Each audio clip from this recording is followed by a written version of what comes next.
एक बार एक बहुत बड़ा बिजनेसमैन एक छोटे से गांव में जाता है। उसका प्लान होता है कि उस गांव में एक फैक्ट्री लगानी है। वो एक ऐसी जगह तक पहुंच जाता है जहां पर उसके सामने नदी होती है और उसके सामने गांव होता है।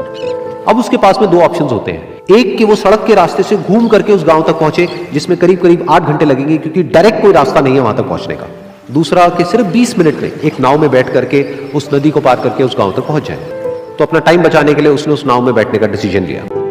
वो नाव बहुत ही छोटी सी थी, जिसमें एक तरफ एक आदमी बैठा था जो कि नाव चला रहा था और दूसरी तरफ ये बिजनेसमैन बैठा हुआ था।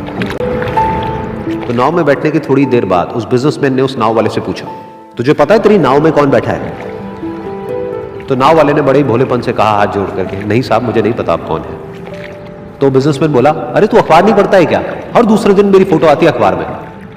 तो नाव वाला बोला, अरे साहब मुझे कहाँ पढ़ना लिखना आता है, मैं बहुत छोटा सा था जब मेरे पिताजी गुजर गए थे, तो अपने परिवार का ध्यान रखने के लिए मैं बचपन से ही काम में लग गया और तभी मेरा स्कूल छूट। ये सुन करके उस बिजनेसमैन ने उसका मजाक उड़ाते हुए उसको कहा, तुझे पढ़ना लिखना तक नहीं आता है, ऐसी जिंदगी का क्या फायदा? ये सुन करके उस नाव वाले को बुरा तो लगा, लेकिन उसने कुछ नहीं कहा। थोड़ी देर बाद वो बिजनेसमैन उस नाव वाले से बोला, अभी कुछ ही दिन बाद ये जो सामने तू जमीन देख रहा है, यहाँ पर मेरी एक बहुत बड़ी फैक्ट्री होगी जहां पर हमारे ब्रांड की मिनरल वाटर की बॉटल्स बनेगी।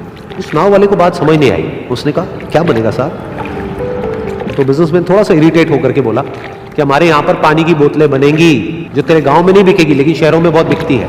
अरे कभी तू शहर गया होगा तो तूने देखी होगी पानी की बोतलें रखी होती है दुकानों पर। फिर वो नाव वाला बोला, अरे साहब मुझे कैसे पता होगा, मैं तो कभी इस गाँव से बाहर गया ही। फिर वो बिजनेसमैन उसके ऊपर हंसते हुए बोला, तू कभी इस गाँव से बाहर तक नहीं गया, तुझे पता ही नहीं कि शहर क्या होता है?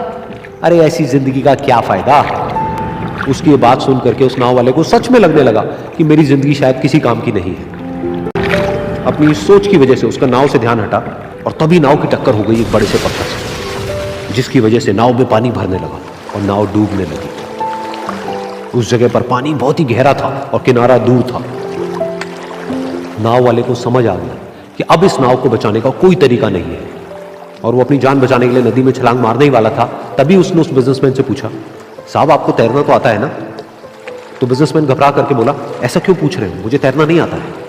उसकी ये बात सुन करके नाव वाले को हंसी आ गई और वो बोला, अरे साहब आपको तैरना तक नहीं आता, ऐसी जिंदगी का क्या फायदा? ये सुन करके उस बिजनेसमैन को अपनी गलती का एहसास हुआ और वो हाथ जोड़ करके उस नाव वाले से बोला, तुम जो कहोगे मैं तुम्हें दूंगा, बस मेरी जान बचा लो। तो उस नाव वाले ने बोला, अरे साहब आप घबराओ नहीं, मुझे सिर्फ तैरना नहीं आता है, मुझे डूबते हुए लोगों को बचाना भी आता है। आप मुझे कस के पकड़ लो, मैं आपको कुछ नहीं होने दूंगा। और फिर उस नाव वाले ने ना सिर्फ अपनी बल्कि उस बिजनेसमैन की भी जान बचाई। तो इस कहानी से हम एक बहुत बड़ी सीख ले सकते हैं कि हमें जिंदगी में कभी भी किसी का भी मजाक नहीं उड़ाना चाहिए या उसको अपने से कम नहीं समझना चाहिए, क्योंकि हमें नहीं पता कि हमें कब, कहां, कैसे, किसकी जरूरत पड़ जाए।